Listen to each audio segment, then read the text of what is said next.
আজ ২১শে সেপ্টেম্বর, আজ মহালয়া। ভোর হয়ে গেল, কিন্তু সেই পুরনো অভ্যাস ভোর ৪টেয় ওঠা আজ আর হলো না। চোখ খুললাম ৬টায়, আর ঠিক তখনই মনে হলো সেই মহালয়া গর্জন আজ আর নেই। মনটা কেমন যেন খালি খালি লাগতে লাগলো। আজ বাড়িতে সেই পুরনো রেডিও বের হতো, বেরিয়ে গেছেও হয়তো। হাওয়াতে এক অদ্ভুত উত্তেজনা থাকতো। ভোর ৪টে থেকে ঘরে ধুনোর গন্ধে মম করত। কিন্তু আজ এই বিদেশের মাটিতে কিছুই নেই চারপাশে, না সেই গান, না ধুনো, না শিউলি ফুলের গন্ধ। সব ভাবতে ভাবতে মনটা যখন আনমনা হয়ে গেছিল, তখনই রাহুল বলে উঠল, রেডি হও। কোথায় যাব? দুর্গাপূজা দেখতে। আজকে আছে নাকি? ইয়েস। এ বাবা। কিছু না ভেবেই হঠাৎ সব কিছু ভুলে গিয়ে মুখে মেকআপ করতে শুরু করলাম, যেমনটা প্রত্যেকবার করি প্যান্ডেল যাওয়ার আগে। সাজতে তো হবেই, শাড়িও পরতে হবে। রেজিস্টার করার সময় 21 সেপ্টেম্বর বলেছিল ঠিকই রাহুল, কিন্তু মাথাতেই ছিল না এখানে যে মহালয়ার দিনেও পুজো হতে পারে, সেটা ভাবতেই পারিনি। নিজের অজান্তেই সেই চেনা উত্তেজনা নিয়েই রেডি হতে শুরু করলাম। সেই সেজে গুজে প্যান্ডেলে যাওয়া, শাড়ি পরার আনন্দ। লাস্ট শাড়ি পরেছিলাম সেই ফেব্রুয়ারি মাসে কলকাতায়, আর আজ এতদিন পর আবার সেটা পরছি। আনন্দ তো হবেই, তাই না? মনটা যেন বলছিল পুজো চলে এসেছে। কালকের থেকে বলে রাখলাম রেডি হয়ে থাকতাম। সবকিছু মাঝে মাঝে একটু সবকিছু প্ল্যান হয় না। এই তো হচ্ছে না। এটা করবো?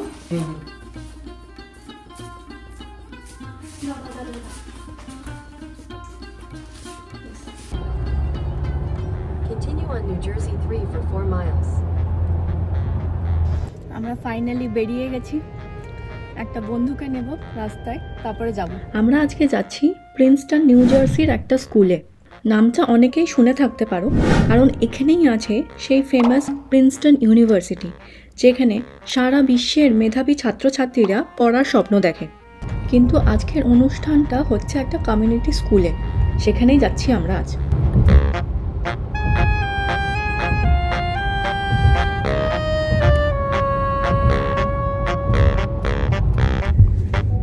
এই যে আমার বন্ধুকে তুলে নিয়েছি, আত্রি, আর সামনে বসে আছে সান্দাক। পরে দেখাচ্ছি সান্দাককে।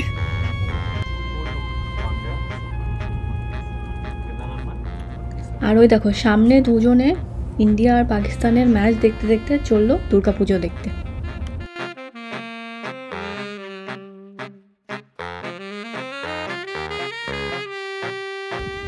আমরা পৌঁছে গেছি প্রিন্সটনে, আর দেখো কত ভিড় দুর্গাপুজোতে। জাস্ট 4 of us আছে অনেকে। চলো ভেতরে গিয়ে দেখি কে কে আছে। কেমন লাগছে আত্রি? ভালো লাগছে। মহালয়ার দিনে আমরা বেরিয়ে গেছি আমাদের ফার্স্ট দুর্গাপূজা দেখতে। আমাদের খুব খুব এক্সাইটমেন্ট। আত্রেই তো অনেকদিন ধরেই আছে, ও দুর্গাপুজো দেখে এসছে। আমার এটা ফার্স্ট টাইম ইউএসএতে, first Durga Puja. So I am really excited. আমরা ভেতরে ঢোকা মাত্রই আমাদের লাঞ্চ আর ডিনারের টিকিট কালেক্ট করে নিলাম, যেটা দিয়ে আমরা লাঞ্চ আর ডিনারটা করতে পারবো।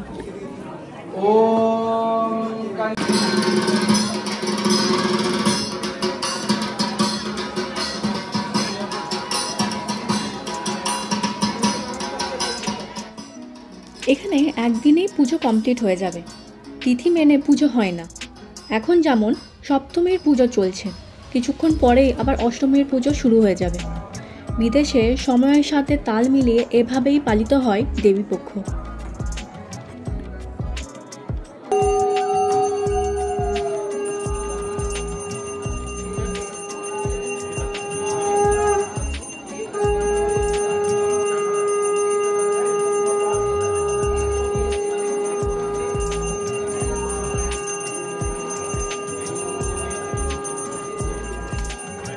আরেকটা কথা তো বলাই হয়নি, এখানে কিন্তু মাটির প্রতিমা হয় না।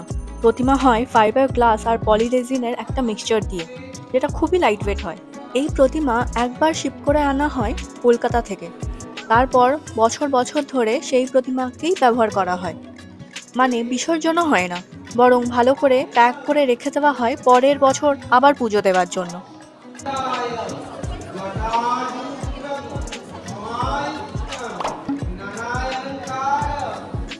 চলো ভোগ বিতরণ করা হচ্ছে, লাঞ্চটা সেরে নেওয়া যাক। খিচুড়ি, আলুর দম, পাঁপড় আর পায়েস দিয়েছে। এটা কি গো? What is this? এটা চাটনি। চাটনি, আচ্ছা আচ্ছা। কেমন লাগছে খাবার? আলুর দমটা ভালো করেছে। তাই ভালো লাগছে। চান্দা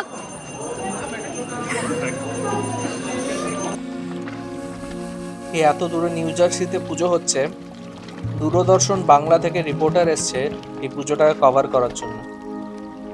এই পুজো কমিটির প্রেসিডেন্ট এখন ইন্টারভিউ দিচ্ছে।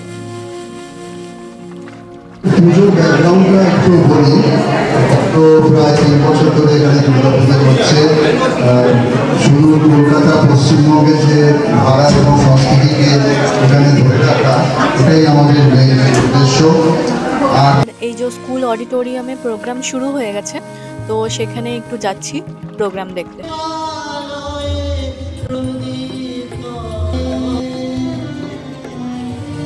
স্টেজে অনেকেই পারফর্ম করছিল, সবার পারফরমেন্স ছিল একেবারে মন ছুঁয়ে যাওয়ার মতো। কেউ নাচ করছিল, কেউ গান করছিল। আর যেটা সব থেকে স্পেশাল লেগেছে সেটা হলো শুধু বাঙালিদের নাটক বা গানেই সীমাবদ্ধ ছিল না অনুষ্ঠানটা। কেউ করছিল ওড়িশি ডান্স, কেউ বা করছিল ভারতনাট্যম, কেউ আবার কন্টেম্পোরারি ডান্স পারফরমেন্স দেখাচ্ছিল।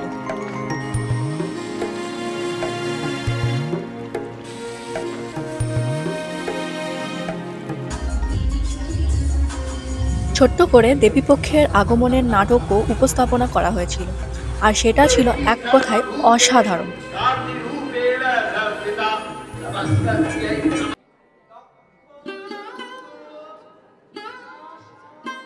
এদিকে এখানে অষ্টমীর পুজো শুরু হয়ে গেছে এবং পুষ্পাঞ্জলি দেওয়া চলছে, অষ্টমীর অঞ্জলি।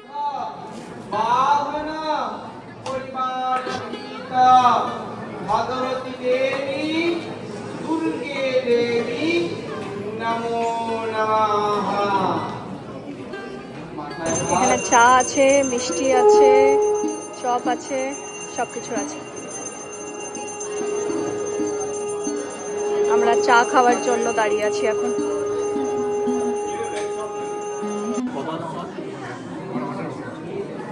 ফিশ চপ, ডিমের টেবিল।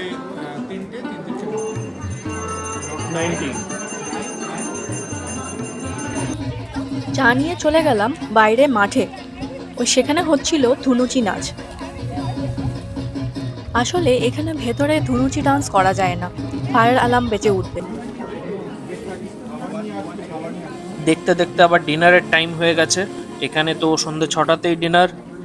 দারুণ ডিনার আছে। প্রথমে একটা ভেজ কাটলেট নিলাম, এবার সেই বিরিয়ানির আলু, তারপর ডিম, তারপর একটুখানি স্যালাড তুলে নিলাম। কোথাও যেও না কিন্তু, ডিনারে কিন্তু শেষ নয়। ডিনারের পরে আরেকটা সারপ্রাইজ আছে, আরেকটা চমক। তারপর এইবার আসছে মেন মাটন বিরিয়ানি। মাটনের পিসটাও বেশ ভালো ছিল।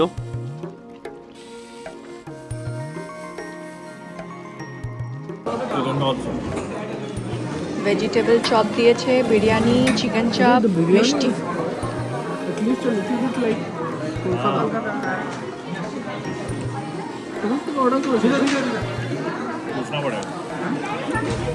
বিরিয়ানিতে আলুও দিয়েছে। কেমন লাগছে? শুধু ভালো নয়, খাবারটা যা ছিল না, সত্যি একদম অপূর্ব। কলকাতা স্টাইলের বিরিয়ানি, একদম কলকাতার মতো চিকেন চাপ, দুর্দান্ত।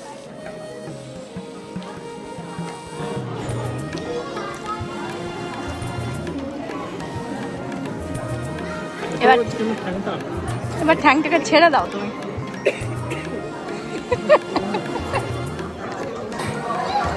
সফট তুল করছে রসগোল্লাটা।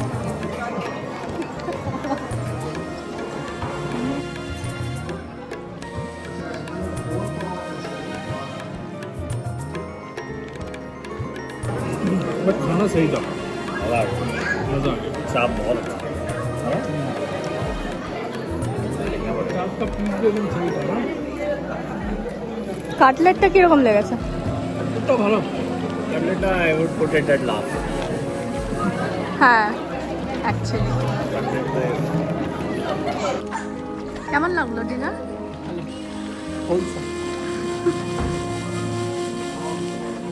এবার আমরা চললাম সেই সারপ্রাইজটা দিতে আপনাদেরকে। বাংলার খুব একজন বিখ্যাত গায়ক আসছে এখানে প্রোগ্রামের জন্য, দেখা যাক কে। সবার ভালো লাগবে, কিপ ওয়াচিং।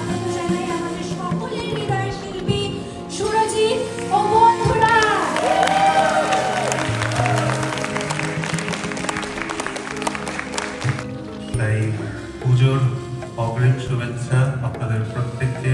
দুর্দান্ত কারণ পুজো, মা দুর্গা সবাইকে ভালো রাখুন। ছোটবেলায় বারান্দায় রোদ্দুর থেকে শুরু করে সুরজিতের অনেক গানই ফেভারিট ছিল।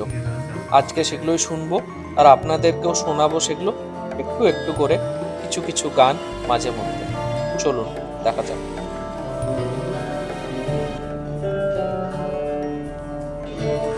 দিল দুনিয়ারে তোর কিসের কথা কই, ওরে মাঝি রে কোথা ভাসলি।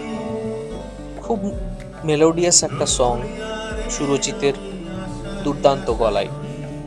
ওরে মাঝি রে কোথা ভাসলি, আশার শ্রাবণের মাঝি তোর উদাস উঠান মুখে।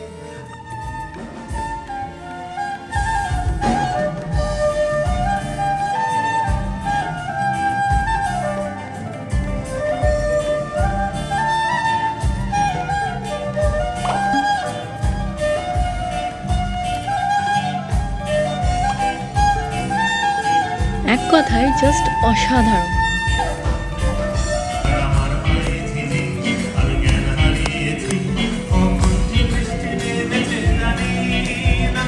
তুমি বৃষ্টি ভিজো না, ঠান্ডা লেগে যাবে, পাগল হলে নাকি আরে আমার কি। দেখো কি দারুণ ভাবে মুখ দিয়ে পাখির আওয়াজ বার করছে।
আচ্ছা সত্যি করে বলো তো, এটা কি আমেরিকা মনে হচ্ছে?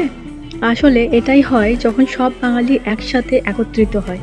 তখন জানো মুহূর্তের মধ্যে আমরা ফিরে যাই সেই নিজের মাটির গন্ধে, নিজের উৎসবে।